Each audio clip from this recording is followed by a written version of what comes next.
माफई उसका ध्यान भटकाओ, उसके ऊपर जल्दी अटैक करो। ये सुन के वो उसके ऊपर अटैक करने के लिए चला जाता है। संभालो मेरा डिफेंस ब्रेकिंग स्ट्राइक से उसको -1 का डैमेज पड़ता है। आखिरकार जो यू था उसने कैसे इसे 508 का डैमेज दे पाया। यहाँ तक कि जो मेरे डैमेज है वो तो ना के बराबर है। इस बात से कोई फर्क नहीं पड़ता कि मेरा डैमेज इसको दे या ना दे, ऐसे जब तक मारते रहूंगा जब तक ये मरे ना। बहुत सारे स्ट्राइक मार रहा होता है जिसके कारण 1 -2 -1 -1 माइनस करके एचपी जा रहा होता है। अभी नाइटमेयर किंग कहता है कि हे कीड़े, तेरे को इतनी जल्दी मरने का है तो आजा, मैं तेरी ख्वाहिश पूरी करता हूँ। ऐसा है तो तू आजा, मेरी जो लंबी ये स्वॉर्ड है वो तेरा ही इंतजार कर रही है। आखिरकार क्यों मैं अपनी मौत से डरूं। यांगसियान, जियो यू, जल्दी शील्ड ऑफ लाइट एक्टिवेट करो। वहाँ पर शील्ड ऑफ लाइट एक्टिवेट हो जाता है। अभी भी माफेन उसके हमले को रोकने की कोशिश कर रहा होता है और पीछे से हील किया जा रहा होता है और हीलर गर्ल कहती है कि उसकी अटैक के स्पीड को हमने कम कर दिया है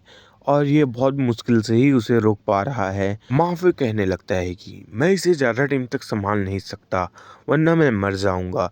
क्या यू तुम रेडी हो ना। माफे का 25 एचपी चला जाता है। क्या यू मतलब हमारा एमसी कहने लगता है कि मैं आ रहा हूँ। उसके ऊपर एक ट्रैक लगाता है जिसके कारण 182 का एचपी चला जाता है। सबके कारण जो उसकी एचपी है वो 336 एचपी बचती है, वो भी 1000 में। तभी सिस्टम से आवाज आती है, वार्निंग, नाइटमेयर किंग की हेल्थ कुछ ज्यादा ही कम हो चुकी है, इसलिए वो अपना रेमम नाइटवेयर को एक्टिवेट करने वाला है। इस नोटिफिकेशन को पाके घबराने लगते हैं। वो अपना एक्टिवेट कर लेता है, रेमम नाइटवेयर एक्टिवेट। इससे सभी को प्रेशर पड़ रहा होता है और किसी का 11 तो किसी का 9 और किसी को 10 एचपी। ये जब इसको कास्ट कर रहा है तो हम इसे रोक नहीं सकते, हमें डैमेज हो रही है। हमारा एमसी को भी डैमेज पड़ रहा होता है लेकिन वो हमला करने के लिए आगे बढ़ता है और सोच रहा होता है कि मैं नाइटमेयर किंग को मौका नहीं दे सकता। नाइटमेयर किंग रुक जा, तुझे मैं स्पेल करने नहीं दूंगा, और एक हमला कर देता है। इसके कारण -182 की डैमेज पड़ती है। में दिखाया जाता है कि नाइटमेयर किंग की एचपी 1000 में सिर्फ 128 की एचपी बची होती है। ये देख के हमारा एमसी सोच रहा होता है कि बस मुझे एक और हिट चाहिए और अपनी लास्ट हिट लगाने के लिए वो उसके ऊपर कूद पड़ता है। भी हिलर कहती है कि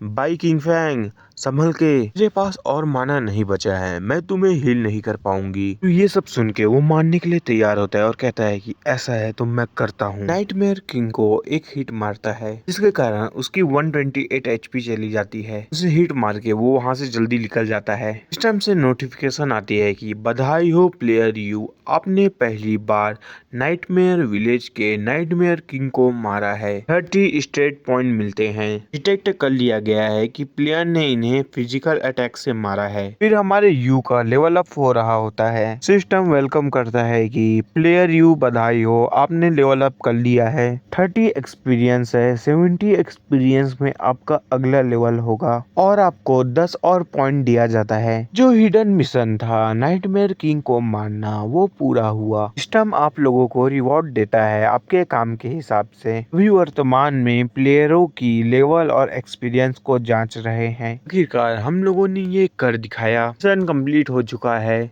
प्लेयर हीलर, आपकी जो योग्यता है वो एक डी रैंक की है, इसलिए आपको डी रैंक की रिवॉर्ड दिए जाएंगे। उसे एक बुक दिया जाता है मैजिकल, मैं आगे नेम वेम नहीं बता रहा, जब काम आएगा तब देख लेंगे। टैंकल या सील्ड वाली गर कह सकते हो, ठीक है। प्लेयर सील्ड गर, आपकी जो योग्यता है इस पे वो सी रैंक की है और आपको रिवॉर्ड के तौर पे डी रैंक का दिया जाता है। तो भी एक मैजिकल बुक दिया जाता है। जो मोटू ने यहाँ योग्यता दी है वो भी एक सी रैंक की है, उसको भी एक डी रैंक की बुक दी जाती है मैजिकल। जो प्लेयर माफे है उसकी भी योग्यता सी है और रिवॉर्ड के रूप में डी रैंक का मैजिकल बुक मिलता है। जो प्लेयर क्यू है इसकी योग्यता ए रैंक की है। इनको ए ग्रेड की रिवॉर्ड मिलने वाला है और इन्होंने कंप्लीट किया है इसलिए 50 एक्सपीरियंस पॉइंट जुड़ जाता है और बी रैंक की एक स्किल बुक मिलती है। ये सब देख के यू सोचने लगता है कि मैं अभी तो इसका इस्तेमाल नहीं कर सकता। ये अच्छी बात है कि नाइटमेयर किंग की कोर गिर चुकी है। उसे ओपन करने लगता है और कहता है मन में कि नाइटमेयर किंग, तुम मुझे कोई अच्छा सा रिवॉर्ड देना। हमारे एमसी को रिवॉर्ड के तौर पे ड्रैगन प्रेसिस स्वॉर्ड मिलता है, वो भी एक बी रैंक का। और इसके इफेक्ट है कि ये अपने अटैक को 100 पॉइंट से बढ़ा देता है। तो जो ओपोनेंट का डिफेंस है उसे 30% तक छोड़ सकता है, और जो स्वॉर्ड का डैमेज है उसे 20% तक बढ़ा देगा। और इसमें कोई कूल डाउन का समय नहीं है। जो इसमें रिस्ट्रिक्शन है वो लेवल 11 लेवल की होनी चाहिए, मतलब जो भी चलाएगा वो कम से कम 11 लेवल की होनी चाहिए। हमारा एमसी कह रहा होता है कि ये कितना बकवास है, मुझे एक बी रैंक का वो भी स्वॉर्ड मिला। और माफेन की तो आंख चमक रही होती है इस स्वॉर्ड को देख के। एमसी उसे फेंक के तलवार देता है और कहता है, हे माफे, इसे तुम रखो। माफे कहने लगता है कि हे, तुम मुझे बी रैंक का स्वॉर्ड ऐसे ही दे रहे हो। हमारा एमसी कहने लगता है कि हे, तुम्हारे अलावा कोई और है जो स्वॉर्ड चला सकता है? तो ये मेरे किसी काम का नहीं, तो मैं तुम्हें ना दूं तो किसे दूं? माफे कहने लगता है कि हे, क्या तुम्हें बी रैंक के हथियार के कीमत के बारे में नहीं पता? यहाँ तक कि जो बहुत सारे प्लेयर हैं वो ऐसे हथियार को पा नहीं सकते चाहे वो कितने भी पैसा दें। अगर तुम बेचते हो तो तुम कैपिटल में एक घर भी ले सकते हो। एमसी कहने लगता है कि मुझे इससे कोई फर्क नहीं पड़ता, जा और मजा कर। क्या मैं इतने ध्यान से इसे देख रहा हूँ, लेकिन ये जो स्टूपिड नाइटमेयर किंग है इसने तो सिर्फ एक ही आइटम ड्रॉप किया। चलो छोड़ो, मुझे अपने स्टैट देखने चाहिए। Name you class necromancer level 7। इससे पहले इसका लेवल 5 था, लेवल अप होके अब 7 हो चुका है। तो इसकी स्ट्रेंथ है वो 151 है। और इसके रिटर्न किंग के रिंग के वजह से ये अपने अटैक का पावर पहले बार डबल कर सकता है। और इसका कूल डाउन टाइम 1 दिन का है। डिफेंस अभी भी 6 है, एजिलिटी 9 और स्पीड 0। माना 300 में 300 है और एचपी 70 में 70 है। जो कि एक्सपीरियंस है वो 70 में 30 है। इसी सब चीजों को देख रहा होता है, फिर सोचने लगता है कि मेरी जो ताकत है वो बड़ी है, लेकिन जो मेरी एचपी है वो बहुत कम है। सिस्टम हमें फिर से रिमाइंडर बता रहा होता है कि इसके कैसे कैसे क्या है, लेकिन आप लोग अगर पहले से देख रहे हैं तो आपको पता होगा। तो मैं ज़्यादा टाइम पास नहीं करते, अब चलो आगे बढ़ते हैं। किसी को पढ़ना है तो पॉज करके पढ़ सकते हैं। चलो छोड़ो, आप लोगों को मैं बता देता हूँ। इसकी जो एबिलिटी है इसके हिसाब से इसे पॉइंट तो मिलेगा, लेकिन ये किसी एक पे ही फोकस कर सकता है। इस सिचुएशन को देख के हमारा एमसी सोच रहा होता है कि मैं स्ट्रांग तो हो चुका हूँ, लेकिन मैं बाकी किसी को बढ़ा नहीं पा रहा हूँ, इसलिए मुझे संभल के रहना होगा। सभी के सामने ज्यादा मुझे आने की कोई जरूरत नहीं है, मुझे एक स्थिर रहना होगा। सिस्टम से आवाज आती है कि मिशन कंप्लीट हो चुका है, सारे प्लेयरों को उनकी जगह में भेज दिया जाएगा, मतलब उनकी वर्ल्ड में। अगले पल में दिखाया जाता है कि पांचों के पांचों अपने वर्ल्ड में पहुंच गए होते हैं। अभी सभी लोगों के ध्यान उन पे जाता है। वो लोग कह रहे होते हैं कि देखो, यू आ चुके हैं। उनके साथ क्लास मॉनिटर और बाकी सब आ चुके हैं। प्रिंस पर आगे आने लगता है और कहता है कि आखिरकार तुम लोग आ गए। हमारा एमसी कह रहा होता है कि हाँ प्रिंस पर, हम लोग आ गए। आगे प्रिंस पर कहता है कि तुम लोगों को यहाँ से गए 2 दिन हो चुके हैं,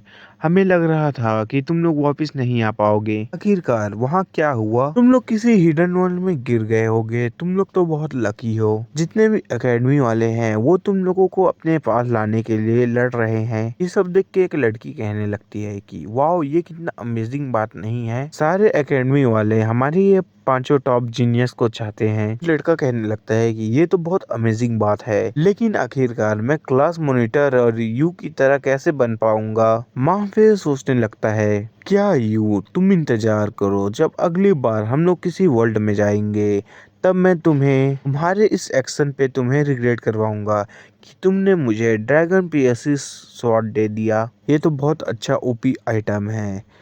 जैसे ही मैं 11th फ्लोर में पहुंचूंगा उसके बाद मैं तुम्हें इस आइटम के साथ पक्का हरा दूंगा। फिर कोई भगते हुए आता है और कहता है कि प्रिंस पर जो हाकिंग यूनिवर्सिटी है, एक और जो यूनिवर्सिटी है उसका नाम बहुत अजीब है, तो मैं नहीं बोलने वाला, यहाँ लिख दे रहा हूँ, आप लोग पढ़ लेना। लिटरली आप लोग बताओ, क्या मैं इसे नाम से बोलूँ इस यूनिवर्सिटी को? तो वे जो लोग हैं वो इन पांचों को ढूंढ रहे हैं। ये सब चीज सुन के प्रिंसिपल सोचने लगता है, अभी तक तो इन सब के बारे में बाहर किसी को नहीं बताया, तो उन लोगों को इतनी जल्दी अपडेट कैसे मिल गया? ऐसा लगता है कि जो मेरी टीचिंग है उसमें हैप्पी एंडिंग होने वाली है, हालांकि मेरे करियर खत्म होने से पहले ये आ जाएगी। तभी दिखाया जाता है कि प्रिंसिपल से मिलने के लिए कोई आया होता है। वो लोग आते हैं और कहते हैं कि मिस परसू लंबे समय से नहीं मिले हैं। हाँ, लंबे समय हो चुके हैं कि आपसे नहीं मिले हैं। इस पर कहने लगते हैं कि टीचर पैंग बहुत समय हो गया नहीं मिले थे। क्या ये वही 5 बच्चे हैं जिन्होंने नाइटमेयर विलेज के हिडन टास्क को कंप्लीट किया था? असंभव, लेकिन जैसे कि मैंने उम्मीद लगाया था। हेलो, मैं टीचर ऑफ इंचार्ज हूँ रिक्रूटमेंट का, जिंग डीयू यूनिवर्सिटी पेंगलियन। तो हमारे स्कूल है आपके जैसे जीनियसों को चाहते हैं। अगर आप लोग ज्वाइन होना चाहेंगे तो मैं आप लोगों को आपके जो एक्सेप्टेंस लेटर हैं उन्हें कल भेज दूंगा। तभी जो दूसरा टीचर होता है वो कहता है कि पेलियान जी, तुम इतने सेमलेस हो कि इन लोगों को लेने के लिए तुम टेस्ट भी नहीं लेने वाले। मैं तो बस ये दिखा रहा हूँ कि जो हमारी जिंगसू यूनिवर्सिटी है वो इन लोगों के साथ ईमानदार है, और क्या। अच्छा चलो, जब तुम पे इन 5 पे विश्वास नहीं है तो चलो टेस्ट ले ही लेते हैं। सबसे पहले मैं आप लोगों को मेरे बारे में बताता हूँ। हाकिंग यूनिवर्सिटी में मैं आप जैसे लोगों को रिक्रूटमेंट लाने की कोशिश करने वाले में का टीचर हूँ। शायद इसका नेम पेनजियो है। तुम लोगों को चिंता करने की कोई जरूरत नहीं है। जो हम लोग आपका टेस्ट लेने वाले हैं इससे आपका जो रोल है और आप कितनी जल्दी उस जगह को अडेप्ट कर पाते हैं इसके बारे में पता चलेगा। जो आपके स्टेट है वो क्या हमारे क्राइटेरिया को पूरा करते हैं स्कूल में जाने के लिए। ये सब चीज को सुन के हमारा एमसी परेशान हो जाता है और मन में सोचने लगता है ये लोग ये देखने वाले हैं कि हम लोगों का रोल क्या है और एबिलिटी। तो वैसे में मैं तो अपनी स्किल यूज नहीं कर पाऊंगा, लेकिन मुझे जिंगडू यूनिवर्सिटी में जाना है और मेरे पेरेंट्स के बारे में मुझे कुछ क्लू ढूंढना होगा। चलो, तुम में से सबसे पहले कॉन्टेस्ट के लिए आना चाहेगा? वहाँ पे आगे जाने वाला रहता है और कहता है कि सर मैं आ रहा हूँ, मैं फ्री हूँ। एक स्वॉर्डमैन डिसाइपल, वो भी बी रैंक टायरेंट के साथ लेवल 5। चैप्टर खत्म, आगे कोई चैप्टर नहीं है, आएंगे तो ले आऊंगा। मैं 2 सीरीज को बंद कर डाला था क्योंकि इन दोनों को कंप्लीट कर रहा था, अब उन दोनों को शुरू करूंगा। अब थोड़े ज्यादा दिन लग सकते हैं मेरे वीडियो आने में क्योंकि मैं अब फिर से लंबे एक्सप्लेन करने के लिए जाने वाला हूँ। ये एक वीडियो था तो इसको एक ही दिन में एक्सप्लेन कर दिया हूँ। ये आ रहा है। अब वो जो 2 चैप्टर मैंने छोड़ा है जिसको कंटिन्यू नहीं कर रहा उसको करने वाला हूँ, जैसे कि ही अवेक 1000 ईयर सिस्टम और अदर वर्ल्ड गॉड। ठीक है, थैंक्स आप सभी मेरे को देखें तो। चलो ठीक है, बाय।